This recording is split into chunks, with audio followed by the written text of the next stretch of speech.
دغه برانډونه زموږ شناخت دي، موږ معرفي کوي چې موږ څوک یو.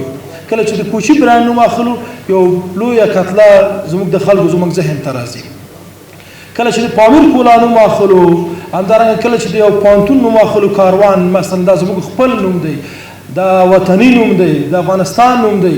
هر څوک پوهېږي چې دا یو افغاني نوم دی، د افغانستان پرزنټ کوي.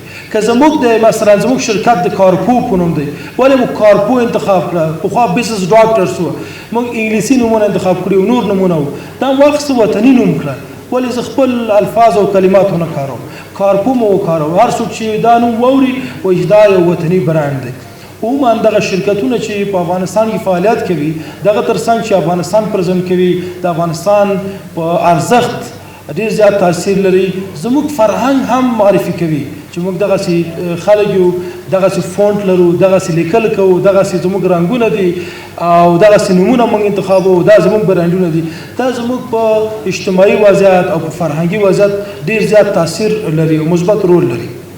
دغه برانډونه چې تاسو دلته نن ګورئ، په ډېرو مشکلاتو ځان دغه مرحلې ته رسولی.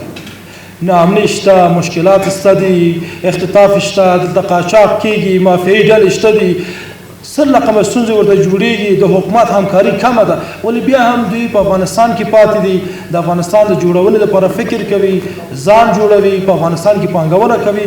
موږ ترې مننه کوو. دغلته چې دا څلوېښت برانډونه تاسو ګورئ، دا د نظرسنجي په اساس چې دا زموږ دوستانو کړي، دا ټاکل سوي دي.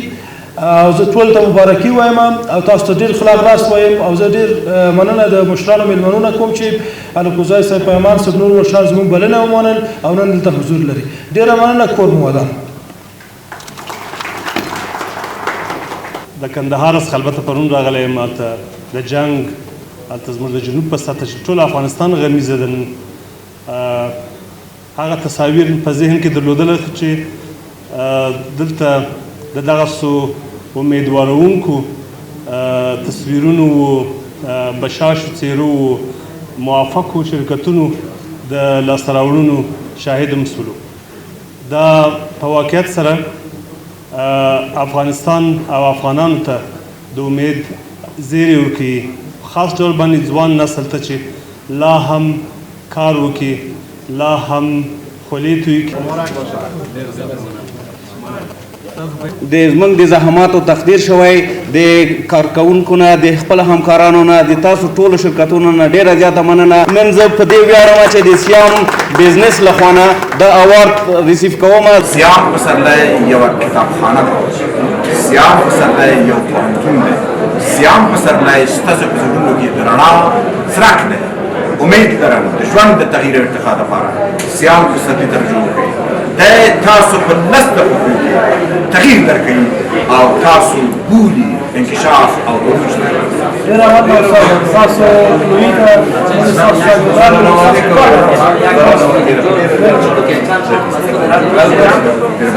روز برای عموم باز می باشد که 24 برند برتر افغانستان تقدیر گردید. خوشبختانه در این برند سیام بیزنس هم بود که ما بیگانه مرکزی هستیم که به گونه معیاری نمایشگاه‌ها، کنفرانس‌ها در افغانستان برگزار میکنیم، تقدیر شدیم.